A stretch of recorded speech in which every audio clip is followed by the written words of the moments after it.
So this video is going to take a look at P4, M2 and D1 as part of the BTEC Health Social Care Level 3, and it's all about the concepts of health, so P4 of the write-up.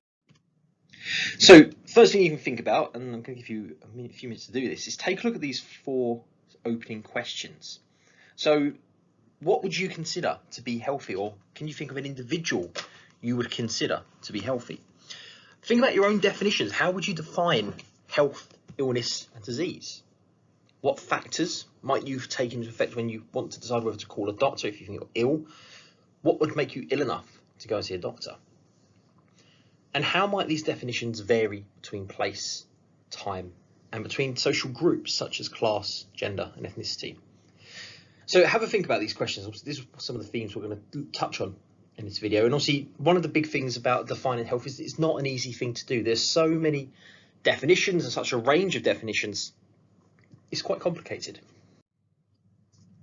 So the first thing here are just some simple definitions of illness, disease, and health. So illness is quite a subjective feeling. You feel unwell when you don't feel right, and it is personal in the sense that you do not feel well, you do not feel your normal self. Disease is slightly different. It is a biological or mental condition, and often it has a medical diagnosis or symptoms. So it's often more serious than an illness, but as it says below, it is possible to have a disease and not feel ill. It's also possible to feel ill and not have a disease. So they are connected, but they're not related. And last but not least, obviously with health, there are lots of different definitions, and it can be what we're going to explore today is negative, positive, and holistic definitions. Now, to start with the negative definition of health, this is the idea that health is seen as the absence of illness. So if you are not unwell or you do not have a disease, you are healthy.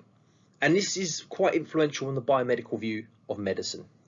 So medicine is often used to fix the illness and therefore make you healthy again. But it is problematic.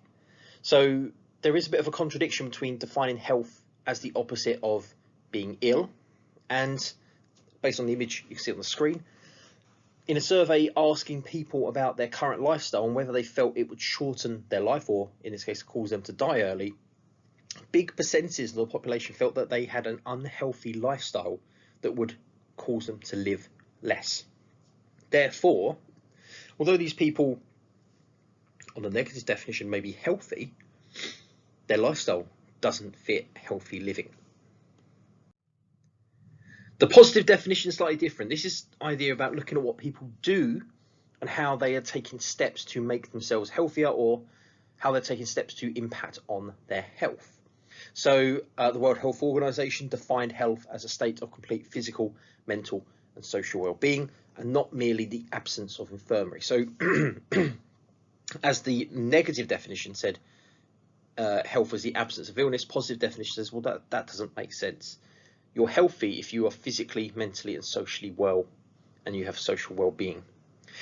This is and has been criticised of being too idealistic, a bit too positive, maybe a bit unrealistic. It's almost like the idea of spinning lots of different plates for physical health, mental health, social well-being, and trying to get them to all stay up at the one time. The World Health Organization did update their definition of health, and it was revised to the extent to which the individual is able to, on the one hand, to realise aspirations and satisfy needs, and on the other hand, to change or cope with the environment. So it's a slightly more broad and vague definition, but ultimately it's saying that the individual has aspirations, they can meet those aspirations and goals, they also can cope with social change and environmental change. So it's a little bit, this one's a bit more broad, a bit more vague. I think the first definition is quite a good one for representing the positive definition of health. Holistic definitions again change the meaning altogether, because the holistic definition is looking at the whole individual, and it's on a physical level, an emotional, spiritual, psychological. So, it brings in a whole range of areas to explore in order to be healthy as a whole. Now, this model of healthcare has more of a connection to the complementary model of health, and the idea being that it's about the whole person. So with these definitions, negative often is biomedical, the positive tends to be more about the social model, and the holistic is more about the complementary model of healthcare. As part of that holistic health, the ways good health is achieved is through emotional health, physical health, mental health, social health, societal health, and again, your contribution to a healthy society, and spiritual well-being. So again, talking about that idea, the criticism of the positive definition, it was too unrealistic. We could probably say the same here for the holistic. This is quite a lot of things to try and have in a good state of health and balanced. So it is slightly more problematic. Now, when we look at the social construction of health, one of the things to recognise is that all these definitions show health is not a clear-cut thing. It varies from place to place, time and space. It's all different. And one example of this is social class and age. The definitions of what it is to be healthy would vary by social group. So the working class would be more likely to take a negative or functional definition of health. I don't have an illness, therefore I am healthy, although the lifestyle they may be engaging in isn't particularly good for their health. With older generations, it might be a different definition. So again, more of that idea of I am not ill, or I do not have this impairment, therefore I am healthy.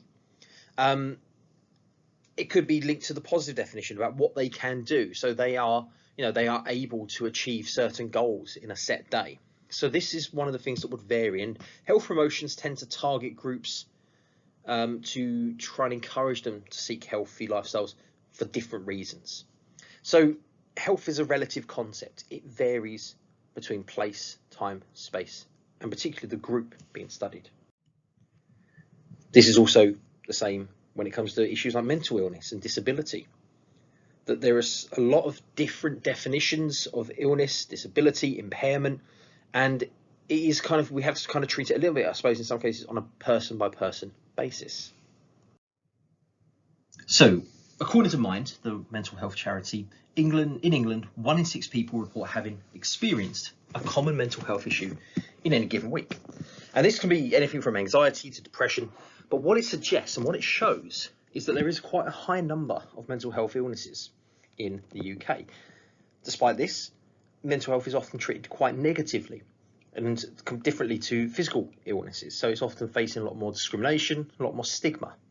Now, there are two definitions here when we look at it. So from a biomedical standpoint, mental illness is often diagnosed by a doctor. It's treated like a disease with observable symptoms, and they often prescribe medicine or medication to treat the illness. And often that can be just pills, it could be more surgical, or it could be more residential care. Social approaches, on the other hand, look at what is triggering the mental health, and it might be using counselling sessions or support and mentoring to help the individual rather than prescribe medication. It could also, the social approach might be used in combination with mental health medication.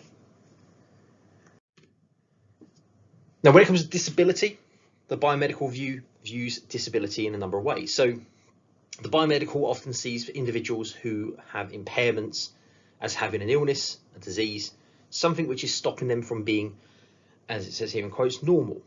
Now, this definition is kind of problematic, and one of the key figures here is Shakespeare, Tom Shakespeare, the sociologist, who discusses how the term disability, someone is disabled, he disagrees with that use of the term. He prefers and says it's more accurate to talk about someone having an impairment.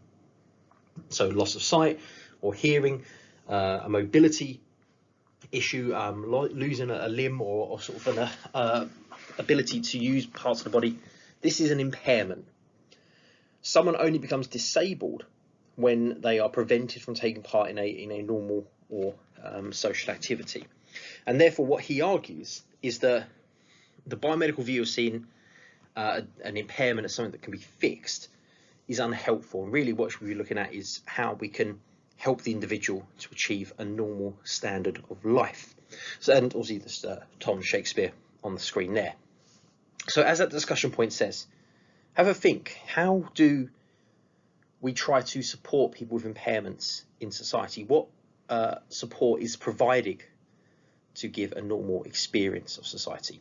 And again, it could be something to think about. Now, I've got some answers on the next slide, so I'm going to click over, but feel free to pause if you want to take a few minutes to think about this. So, based on research, 2 in 10 adults in the UK live with a disability. The most common form of disability would be mobility, walking, climbing stairs. So it's a mobility related issue. Following that is people who require assistance with some everyday tasks. Now, the reason this is disabling and people are disabled by society is, badly designed buildings, not having stairs or ramps, and particularly in London with a lot of older listed buildings where they can't make the changes, that can disable individuals. Specialist schools can be disabling because it's taking students out of what we deem mainstream education, where they kind of, again, I don't like using the word normal, but almost like regular social interactions with students and different types of student. Lack of support, whether it's sign interpreters, it can be discrimination by society, lack of parking spaces, or even being isolated from families. This is the way society disables individuals with an impairment. Now, medicalisation obviously is another key concept here. And medicalisation, it says on the side here, it's the term used to describe the process by which behaviours, natural phenomenon, or some aspect of the human condition becomes defined as a pathological illness, and it requires medical intervention. The best example I can think about this is think about the process of childbirth and pregnancy. That for thousands of years, women have had children, and it's been a family-based or an individually-based process. Now it's become heavily medicalised and also involves a lot of medical intervention. And thinkers like Illich and Apagashi, again, sorry, that was an awful pronunciation, but that they highlight that medicalisation occurs where normal behaviours become often associated as symptoms or signs of a medical illness. And this is a growing phenomena. We can also link this quite closely to the fact that we do have a very biomedical approach to healthcare. So often anything that deviates from the norm is defined as a medical illness. Now, the sick role is a concept we're familiar with because it came up with Parsons in the sociology section in P2. Ultimately, it comes up here as well because health practitioners are gatekeepers to healthcare. And what this concept looks at is the idea that we trust doctors to define, diagnose, and prescribe us medication to make us healthy. When you're given the sick role, it's an official recognition that you are unwell, and you are then given the responsibility to make yourself better or work to become better, and it exempts you from certain activities. So Parsons will see it as a key function. So doctors have that ability to define someone as ill, and partly it's for the bigger picture of the smooth running society, that it prevents people self-diagnosing and not doing their role. It kind of relies on a professional to make that diagnosis. And last but not least, the last concept I want to talk about with you is the clinical iceberg. Now, the clinical iceberg is a good concept because what it does, it talks about the unknown level of illness. Like an iceberg, like you see on the screen here, we can see a certain amount of its mass. We can see what is above the surface. And in healthcare terms, the surface of ice above the water would be the known illness. People who go to the doctors, the conditions being treated, the illnesses and diseases that are in the system. The hidden mass, the unknown figure, is what's below the water. It's the people who don't report an illness, people who don't know they are unwell, people who can't make time to go to the doctor, people who are self-medicating with over-the-counter prescription drugs, or they're seeing complementary sort of methods to deal with these illnesses themselves. And when it comes to the clinical iceberg, the reasons people don't report these to doctors can be reasons like this. So, they feel it may get better on its own. They can't make the time. They don't know a doctor to speak to. They may be embarrassed to talk about it. We can even look at the individuals themselves and whether they have any barriers to healthcare, whether it's a language barrier, whether it's an accessibility barrier, or even a cultural barrier that prevents them seeking help. So this is obviously one of the things we need to think about, is why people don't go to the doctor. Now, this is tricky to talk about with your local setting, because the very notion of clinical, I suppose, is unknown health. So what we can probably assume is that despite all the known illnesses and health, there's probably a larger proportion of unknown in an area. But as I say, very difficult to apply to your setting, but maybe you could think about what your setting might be doing to try and reduce that iceberg. Do they have any outreach programs? Do they have any online diagnosis tools? Anything that helps you research or maybe even start looking into an illness and get support early on? Now, just for my final few minutes, what I'd like to talk about is just how we would go about writing this section. So, as any bit of writing done, don't forget you have a number of resources. So you've got the Health and Social Care textbook, the AQA Sociology textbook. I think it's quite good. It has a nice health chapter in there as well. And the Sociology Ken Brown book has elements of what we've talked about spread out over a very vast number. Well, actually not very large, a very small number of pages. So again, these can be helpful for additional references and sources for your write-up. But again, remember to reference them and avoid plagiarising. So when we come to write P4, M2 and D1, one of the things to think about here is that all three of these criteria relate to different areas, and ultimately we're trying to define the concepts of health, which is the pass. So what do the concepts of health, ill health, disability, what do they say? And it says here to link to your chosen setting. Now the merit is also relating to your chosen setting. So I think it is in a process of, if you identify the concepts, you explain how they affect health, and then you relate it to your setting, I would imagine, I think you are probably covering the pass and the merit sufficiently. The distinction element is thinking about the criticisms, and that's more about problems with definitions, problems with their use, and problems with applying them to healthcare. So to get started, as any piece of work does, think about the key concepts. Use those as your kind of benchmark. So, what are the key concepts for P4? What do I need to cover in this content? And then build on each concept. So looking at the marking criteria, we've got P4, M2, D1 just here. Now, I've blocked out some of the bits that apply to the P3. So we've got explain the contribution of health concepts, illness and disability to your chosen setting. The merit also asks you to analyse how the concepts of ill health affect the service provision. So that's where I think you define the concept and explain how it links to your setting. The service provision here is thinking about what services are being provided in your local setting to demonstrate that concept. And an evaluation is the pros and cons of the concepts. And there we have kind of, again, this is how I generally think about it. The pass is, the who, the what, the how, the when, the where. Explain the concepts of care and what they say. Merit is thinking about how that affects your setting. What approach does your setting take? Does your setting use the approach? So, for example, the negative model of care, you could say your setting's more likely to use that than the holistic model. And then distinction is trying to think about the strengths and weaknesses of these concepts. How are they useful? I think with the wider content of the project, which is about helping us to understand illness and what makes us ill, that could be the framing for the evaluation. Does this definition, does this concept help us to understand illness? Is it relatable to illness today? Can it be used by your setting? Can individuals use it? That's, I think, probably the easiest way to frame the pros and cons.